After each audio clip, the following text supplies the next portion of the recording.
On the 29th of July, 2026, Reuters reported a weapons deal. 3 sources. I am issuing a warning to the enemies. And I would like to deliver this important message to my friends.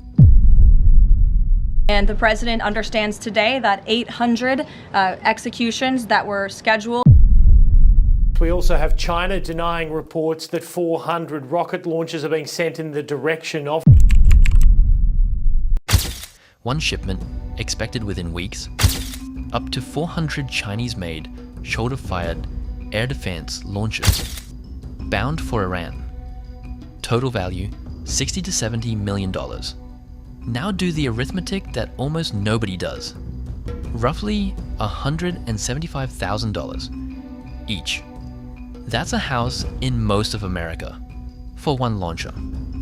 And these weapons are described in almost every article you will ever read about them as cheap. They aren't cheap, they're small. And those are completely different things. So if a shoulder-fired missile costs about what a fighter jet costs per hour to fly, why does every country on Earth want them? Why is this the purchase Iran made first, while rebuilding its air defenses? The answer isn't in the missile, it's in a 40-year-old argument that historians are still having about whether a weapon exactly like this one ever actually worked. Here's what was reported, and it's worth being precise, because almost every party involved disputes some part of it. According to Reuters, citing 3 sources familiar with the deal, the contract covers between 300 and 400 man-portable air defense systems, MANPADS, including Chinese-made QW-12 and FN-16 missiles. The agreement was reportedly signed with a Hong Kong-based company acting as an intermediary between the Iranian side and the Chinese supplier. Deliveries were described as beginning by air from Urumqi in western China, then transiting through Pakistan. China's foreign ministry rejected the report, calling the relevant reports completely groundless and stating that China has consistently played a role in promoting peace. Pakistan's military public relations wing said suggestions of Pakistani involvement were absolutely concocted and false. The sources themselves cautioned that quantities, schedules, and other details could still change.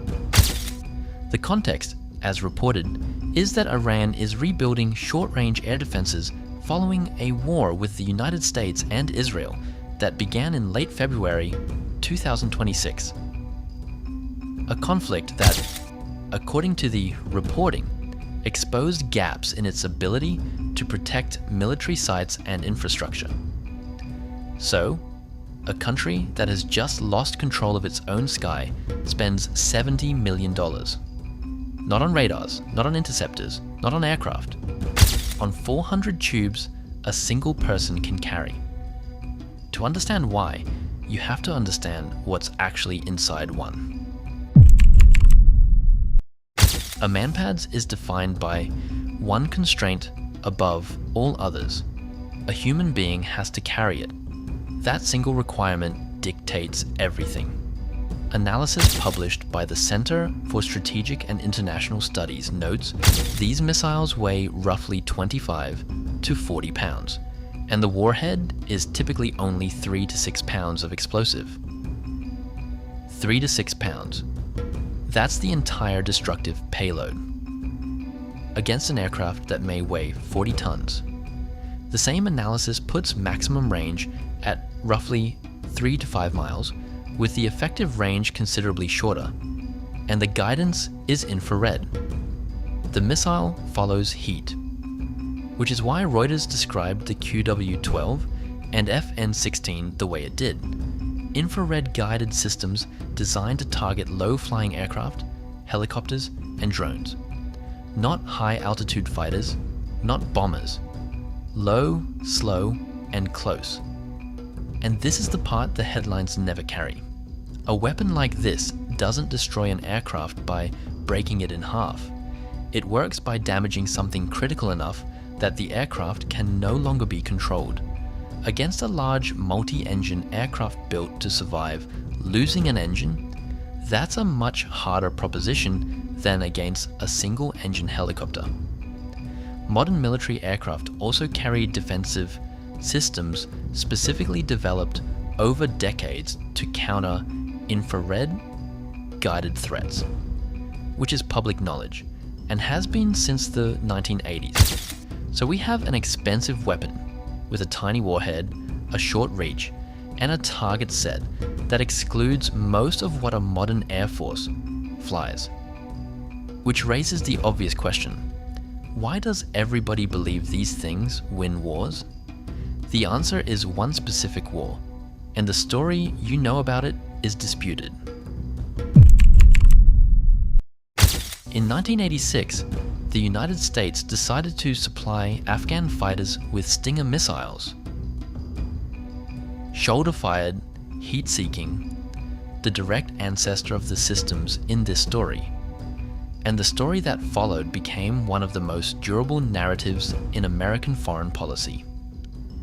A cheap American missile defeated Soviet air power, drove the Red Army out of Afghanistan, and helped bring down the Soviet Union.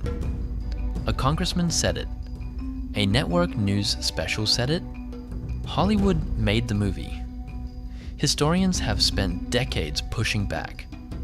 Writing in Foreign Affairs, one scholar argued the account is incorrect in virtually every respect, noting that archival evidence indicates Gorbachev decided to withdraw a full year before the first Stinger was fired in September 1986, and that the missiles had no lasting military impact in Afghanistan. The strongest piece of evidence offered is behavioral. By 1988, the fighters had all but stopped firing them, despite continuing to receive hundreds more. More recent academic work reaches a similar conclusion: an effective anti-aircraft weapon, but one with little to no impact on the Soviet decision to leave. The counter-argument is not nothing. Contemporary reporting credited the missiles with downing scores of helicopters and transport aircraft, boosting morale and forcing Soviet commanders to change how they used air power entirely. Both things can be true. A weapon can matter enormously in the air and very little in the Jung political outcome. A former CIA counterterrorism chief put the whole legacy in 5 words. These weapons, he said, have a mythological status. And that myth is the reason a country will spend $70 million on them. But strip the myth away and something real is left underneath. It's just not what the movie told you. Here's what these weapons actually do, and it isn't shooting down jets. They take away a layer of sky. When a defender has hundreds of these dispersed and hidden, an attacking air force cannot safely operate low. Not for reconnaissance, not for close support, not for helicopter movement, not for slow, careful passes over a target. Everything moves up. And when everything moves up, sensors see less detail, some weapons become less precise, helicopters become far more constrained, and every mission takes longer and costs more. And there's a second property that matters more than the missile itself. Radars can be found and destroyed. Missile batteries have signatures, footprints, supply lines. A man with a tube has none of that. As Reuters noted, their mobility allows rapid deployment around bases, energy infrastructure, and other sensitive sites. So the honest description isn't cheap weapon beats expensive jet. It's this: these systems rarely win engagements, but they change the terms of every engagement around them. That's a real capability. It's just a much less cinematic one. And it comes with a consequence that lasts far longer than any war it's bought for.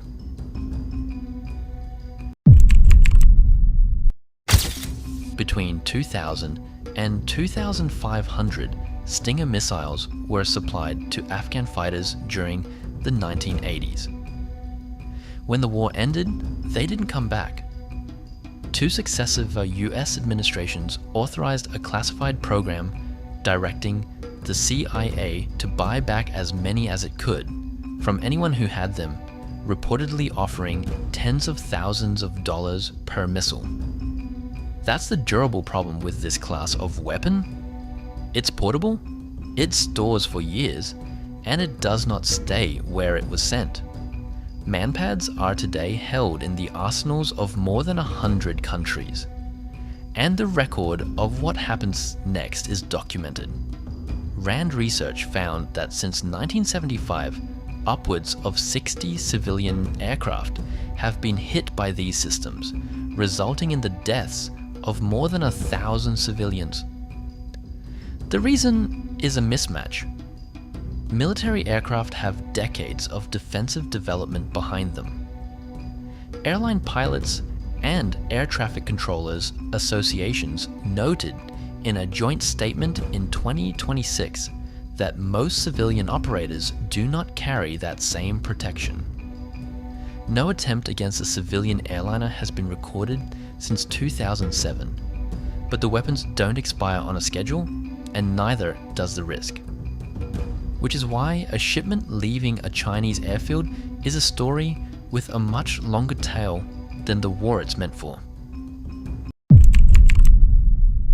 There's one more turn in this story, and it's the reason it matters right now rather than in 1986.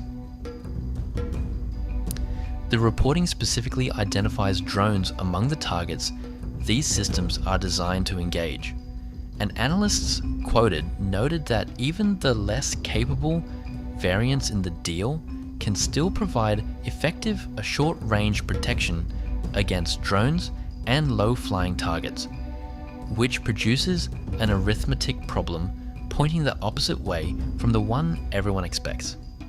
A $175,000 launcher firing at a drone that might cost a few $1,000s to build. The defender is now the one losing the exchange. That's the thing about cost asymmetry in modern warfare. It isn't a fixed advantage held by one side. It flips depending on which weapon is pointed at which target. And it can flip in the middle of a war. So Iran is reportedly buying 400 of these. They will not restore control of its airspace. Nothing this size can. They will make the low sky expensive for anyone who enters it. They will be extremely hard to find. And if the last 40 years are any guide, a number of them will still exist long after this war is a paragraph in a history book. Everyone calls them cheap. They cost $175,000, and the bill arrives for decades.